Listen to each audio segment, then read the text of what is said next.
Faltando 10 minutinhos para 1h da tarde, o governo federal colocou em vigor as novas regras para o Vale Alimentação e Vale Refeição. Nessas mudanças, gente, as operadoras têm um teto máximo de 3,6% naquelas taxas que são cobradas dos estabelecimentos. Tem outra mudança importante também sobre o pagamento, o repasse, o prazo de repasse. Os comerciantes deverão receber o valor das vendas em até 15 dias. Também fica garantida maior aceitação dos cartões, que podem ser utilizados em diferentes máquinas. Essas medidas atualizam o programa de alimentação do trabalhador e já estão em vigor desde o começo da semana em todo o país. Sobre esse assunto, tem entrevista importante aqui no Radar. Conversamos a partir de agora com Enio Miranda, que é diretor de Planejamento Estratégico e Governança da Federação dos Hotéis, Restaurantes, Bares do Estado de São Paulo. Enio, boa tarde, bem-vindo aqui com a gente no SBT News. Queria saber qual é a visão de vocês com essas mudanças que visam aumentar a concorrência nos setores. Quero saber se isso atende vocês, na prática, o que muda para o mercado com essas novas normas. Boa tarde, Roberto. É um prazer falar com você e com telespectadores aqui do SBT News. Pois é, isso é um pleito muito antigo da nossa categoria, do nosso setor. As taxas abusivas que vinham sido cobradas antes, na verdade, por um oligopólio aí de grandes empresas, não é? Para você ter uma ideia, Roberta, dentro das nossas cascatas de custos nos estabelecimentos, bares e restaurantes, existem vários itens, mas geralmente as margens finais de lucro não ultrapassam aí os 10% da operação. Essas empresas, elas chegavam a cobrar com várias taxas embutidas até 15% do valor bruto da refeição, e isso encarece a refeição do trabalhador brasileiro e inviabiliza a operação dos restaurantes. Isso já vinha acontecendo há muito tempo.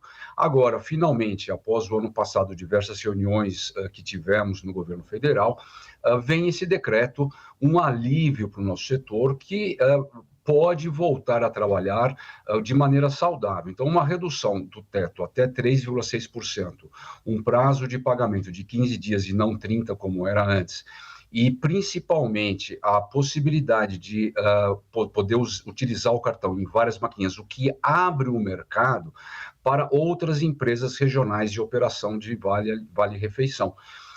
Porque antigamente o que acontecia, o que vinha acontecendo até agora, é que muitas dessas empresas, inclusive, fechavam exclusividade com as adquirências, com as maquininhas, e não permitiam que outras empresas menores ou regionais atuassem, garantindo assim um oligopólio de mercado para eles. Então, esse decreto é muito positivo, ele permite que o trabalhador possa ter mais opções de onde vai se alimentar e, principalmente, a redução aí de preços finais da alimentação e um trabalho mais saudável, sustentável do nosso setor. Então, já era um pleito muito antigo e a gente espera agora que a gente consiga voltar a operar e que essa legislação, entrando em vigor agora esse decreto, algumas empresas aí conseguiram liminares, estamos aí apostando na justiça para que a gente possa finalmente trabalhar de maneira saudável com essa operação dos vale-refeições, os chamados vouchers aí do sistema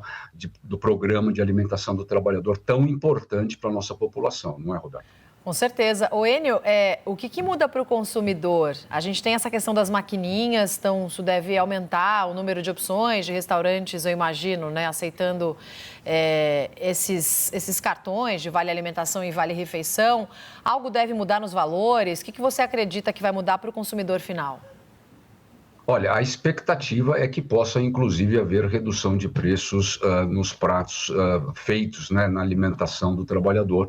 Ou seja, aquele valor que o trabalhador recebe como crédito no seu cartão, que hoje ele chegava aí até a metade do mês, até uma parte, quer dizer, não cumpria todo mês, a expectativa é que possa cumprir aí o mês inteiro, de alimentação. Isso muda bastante, inclusive, porque mais estabelecimentos voltam a aceitar o vale-refeição. Muitos estabelecimentos já haviam parado de aceitar pela inviabilidade econômica operacional. Então, certamente vai multiplicar a oferta, a diversidade de estabelecimentos em que ele pode utilizar o seu cartão, com o aumento da concorrência que a gente espera que ocorra por essa interoperacionalidade, chamada assim, das maquininhas, Então, com o aumento da concorrência, certamente essa taxa de 3,6 tende, inclusive, a baixar ainda mais ao longo do tempo. É um sinal muito positivo e é uma atitude muito positiva do governo cuidar desse assunto que vinha sendo um problema no nosso setor há muitos anos, em função do domínio de mercado de empresas, algumas delas multinacionais, ou seja, esse lucro exorbitante. E vale lembrar, Roberta, as empresas que contratam um serviço, que oferecem um benefício ao seu trabalhador, eles já pagam as operadoras, ou seja, a transação das operadoras financeiras, além do valor já estar sendo pago, eles ainda tinham um lucro financeiro absurdo e uma aplicação desse valor por 30 dias, tirando esse dinheiro dos estabelecimentos e dos trabalhadores. Então, em hora boa, chega aí esse decreto para poder salvar a sustentabilidade do setor em relação ao PAT. Não é? Como é que funciona esse teto de 3,6% para as operadoras? Eles tinham um trabalho, um valor de porcentagem que eles cobram do restaurante. Esse valor muitas vezes alcançava até 15% da operação. Ou seja, se você vai consumir um prato de R$30, 15% desse valor, o restaurante deixava esse valor diretamente com essas empresas, essas gigantes do mercado. Não é? Esse valor, ele era sempre repassado, porque encarecendo a alimentação do trabalhador, quer dizer, não tem como assumir esses custos dentro de uma operação. Fazendo um comparativo, as operadoras de cartão de crédito cobram aí também entre 3%, 4%, 4,5%, até 5% da operação. Esse teto vem colocar um limite máximo do que essas empresas podem cobrar dos estabelecimentos comerciais que servem à refeição. Não é? Então, vem limitar o que as empresas podem cobrar na operação. E é uma limitação justa, porque, na verdade, eles já receberam o valor das empresas e esse valor, essas taxas, vêm cobrir aí o custo de operação financeira dessas empresas. Então, é uma notícia muito boa e a expectativa é que possa haver, inclusive, redução de preços na alimentação final. Tá certo. Enio Miranda, muito obrigada por essa conversa com a gente aqui no Radar. Bom trabalho para vocês por aí. Muito obrigado, Roberta. Estou sempre à disposição aqui do SBT.